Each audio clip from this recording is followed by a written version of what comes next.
It's liberal waste on steroids while Canadian families are getting crushed by inflation, sky-high housing costs, and record taxes.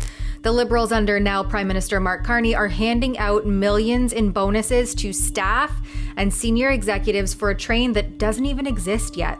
That's right, Crown Corporation Alto just paid $2.76 million in performance bonuses to every single one of their 134 officials before a single track has been laid and years before construction is even set to begin, while you can't afford groceries or a home.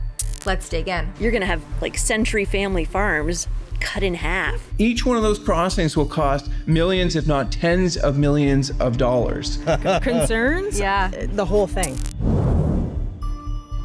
While Canadian families are struggling with inflation, housing costs, and sky-high taxes, the Liberals under Trudeau and now Prime Minister Mark Carney are busy handing out millions in bonuses to bureaucrats for a train that doesn't exist yet. That's right, the so-called Alto high-speed rail fantasy set to connect Toronto and Quebec City sometime in the next 5 years or so will require a 60-meter wide corridor with 10-foot high fencing along its 1,000-kilometer span.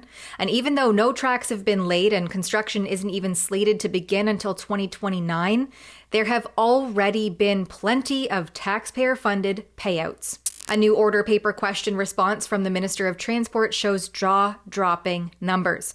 For the 2025-2026 fiscal year, Crown Corporation Alto dished out $2.76 million in bonuses to 100% every single one of their 134 employees, 18 executives or above, and 116 others. That's over $1.23 million to executives, averaging out to over $68,000 each.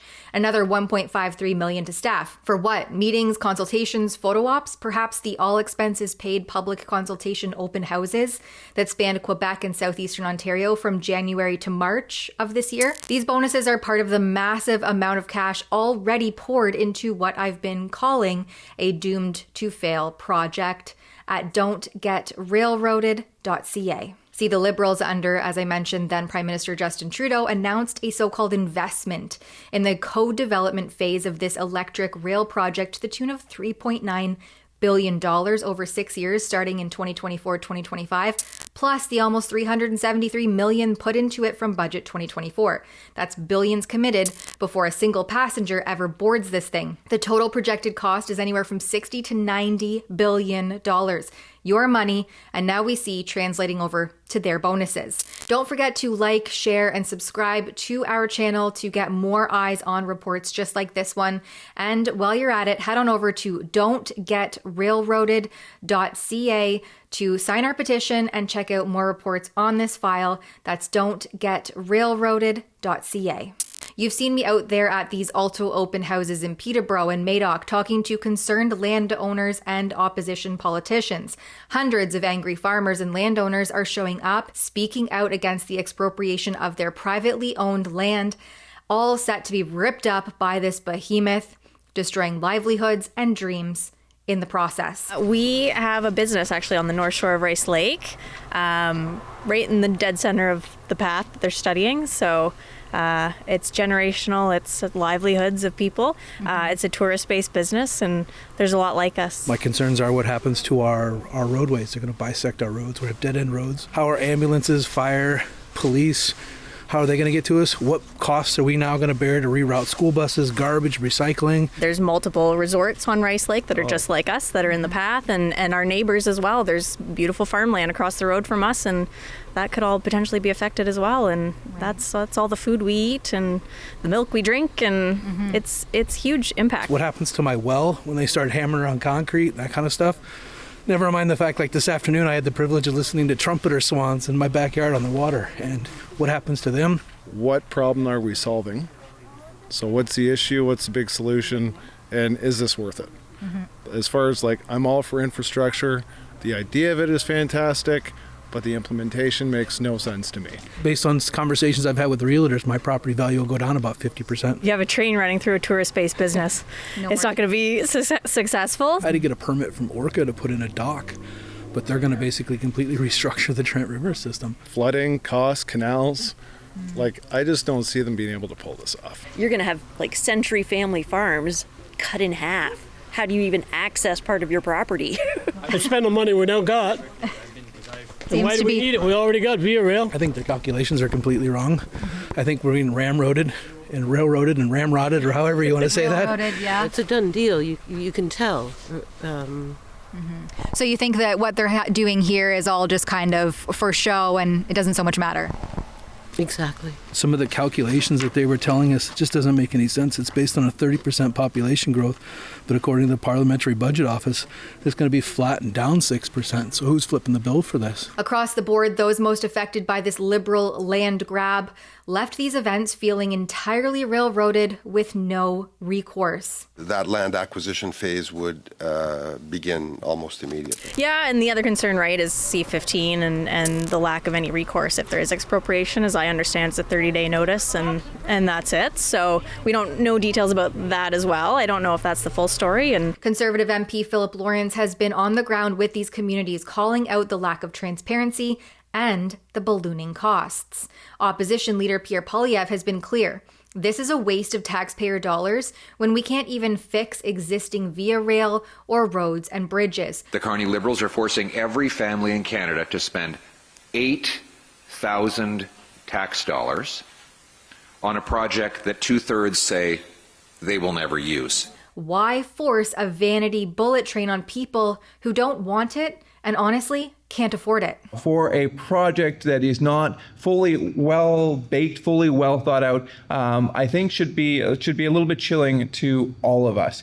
And the fact that they then doubled down on this in Bill C-15, which is the budget bill, and they enhanced and increased the ability to expropriate property should cause us all a little concern, and certainly cause us all to have some questions about this process. And as I've said publicly and was expressed in the meeting today, like that $90 billion is just the money they're throwing out at very early days. We saw in the California high-speed rail that the cost dramatically increased. We've seen many Canadian infrastructure projects double, triple in cost. And so how can we justify this to especially folks who are maybe in Vancouver, that they're going to have to shill out $8,000 per household for a train they may never use? The impact on this, I think, as more and more economists and other academics come out, is limited. And certainly, unlike, of course, the railway that brought us all together from coast to coast, what literally went from coast to coast, this is a relatively small area of our country. And so I just don't know how a Liberal politician can go to someone in Calgary and say, we need $8,000 from your household to build this rail that you'll likely never ride on. So, with high-speed rail, because of the speed that train is going at, you cannot have an overland crossing, which means you either have to go over or under. Each one of those crossings will cost millions, if not tens of millions of dollars, which means that you can't have crossings as frequently as you would with traditional or rail, which has the effect of bisecting communities. And I asked Alto, I asked the minister, how frequent will you have those crossings? And no one would answer that question. This really fits the Liberal spending pattern perfectly, doesn't it?